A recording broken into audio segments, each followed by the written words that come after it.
Well, ladies and gentlemen, it looks like we are getting good news left and right out of the gaming scene right now, because apparently The Last of Us series co-creator Neil Druckmann, who we all basically call Neil Cuckman at this point, he has officially come out and said he wants to start winding down his work on video games. And I don't know about you, but seeing someone like Neil Druckmann say that he wants to wind down his work on video games, that makes me unbelievably happy. You stupid old man. You don't get to rush this.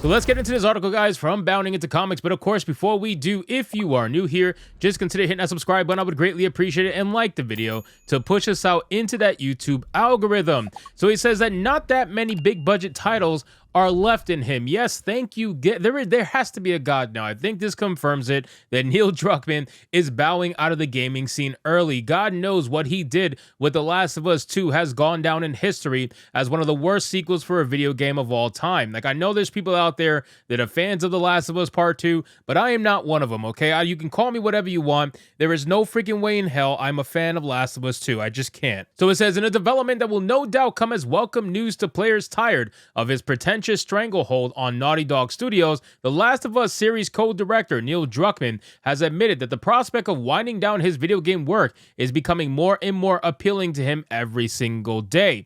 And again, ladies and gentlemen, this is the guy who tried to push Abby in The Last of Us 2 because he wanted to make some sweet loving to Anita Sarkeesian. He wanted to make some sort of video game representation of their weird relationship. So he made her into this formation of Abby, where he essentially made his own character in the game Bang Abby, and that was his love language to Anita Sarkeesian. This was the worst example of a sequel. I'm telling you guys, like, I've seen some pretty bad sequels, but Last of Us 2 really was such a letdown that it was just a ripple effect throughout the gaming industry. Everybody was talking about it, and people still talk about it till this day for being such a terrible sequel that completely destroyed what the original set up. And I was a mega fan, honestly, a mega fan of the original Last of Us. What an amazing story, what an overall presentation delivered to us from Naughty Dog. That game goes down in history as one of it has to be one of the most legendary games, and it was just ruined by a terrible sequel. It says Druckmann provided this insight into his current outlook on life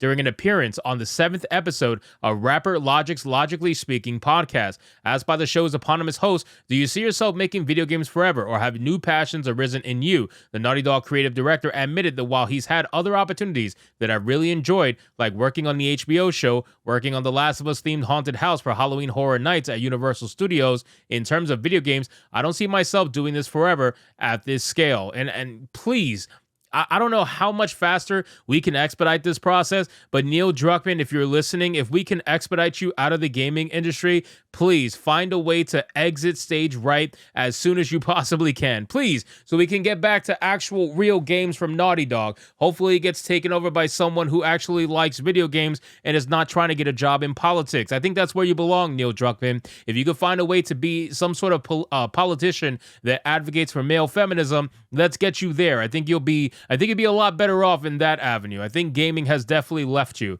It says it's just a lot, and it takes a lot out of you. Asserted the Uncharted Drake Fortune and Uncharted 2 Among Thieves and Uncharted 4 Thief's End co-writer. It's just stressful to manage that many people in multiple studios worldwide. Turning to provide an explanation as to the main reason his changing attitude towards his career, Druckmann then told Logic, you were talking earlier in the conversation about how you were entering this new phase in your life where your kids are number one, and I'm in a smaller place where my kids are number one. My daughter's now 13, and I feel like life is pulling her away from me, so I know that time is limited, so it's very precious to me when they want to spend time with me. So that's number one, he added. So yeah, I've just hit a point in life where it's like, what's the end game here? When is it time to call it? I think it was time to call it about 10 years ago.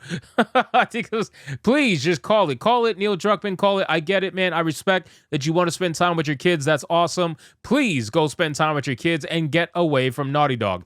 It says, and this it wasn't clear enough from both his earlier statement as well as his embarrassing, desperate appearance on the Golden Globes red carpet, Druckmann then dropped a major hint that his prospective future lay in Hollywood, revealing that he had been looking to director Quentin Tarantino for inspiration as to his next career move. And you know, I've been watching a lot of interviews of Quentin Tarantino and his whole thing. I'm going to make 10 movies and that's it. And I'm very curious whether he sticks to that, said Druckmann. I think he'll probably do other stuff, like he'll do TV shows, so I can see myself transitioning to something that's more low-key and lower stress that still allows me to have this creative outlet. But you know, I've started to think about many more of these games do have in me. He concluded his thoughts on the topic, and it's not that many. Ladies and gentlemen, if Neil Druckmann gets into movies and TVs, oh my God, are we screwed? Like, we are completely screwed, ladies and gentlemen, because listen, it's already bad enough that he's in our gaming, okay? It's bad enough that he's writing a lot of our stories that from Uncharted in our games. It's bad enough that that's happening. Now you're gonna run the risk of him going into TV shows and movies. I don't know, man. I guess me more so as a gamer than a viewer of TV shows and movies, I would be okay with him leaving gaming and going to go continue ruining what's already ruined anyway, right? Like TV shows and movies for the most part are pretty garbage coming out from the West. So if you want to go ruin that further, by all means, you can go join the activists that are there. But if that means that you are away from gaming, I guess I'm okay with that. Like if I had to sacrifice one, I would rather keep my games, as good as possible. Ultimately, how many actual more future titles Druckmann will work on and how many of them, if any, will be anything more than a graphical upgrade of either The Last of Us or The Last of Us Part 2 remains to be seen. Meanwhile, his next project set for release, the second season of HBO's The Last of Us television adaptation, will do so sometime in 2025. And of course, ladies and gentlemen, The Last of Us Season 2 is supposed to introduce Abby. They completely rushed through the first season because they wanted to get to Abby as soon as humanly possible. We all know that that's what Druckmann is dying to showcase in his live action format. This is what's important to him. This is what's important to his obsession, Anita Sarkeesian. They want to make sure that they showcase Godzilla Abby as fast as possible because that's the best part of the story for them. That's what means the most to them. And that's what pissed off people in the first place. So I can't wait to see the downfall of The Last of Us TV show. I would actually be very curious to see if The Last of Us Part 2, in terms of the TV show, is as successful as the first one. The first one heavily downgraded towards the end of the season in terms of viewership. So I'd be very curious to see how much of that carries over into the next season. But it looks like Neil Druckmann is starting to bend away from video games, and he's essentially starting to go into TV shows and movies, at least more on a full scale. I don't know if that's a good thing or a bad thing, but like I said earlier in the video, if this gets him away from gaming, I consider this to be a win because God knows we have too many activists in gaming right now.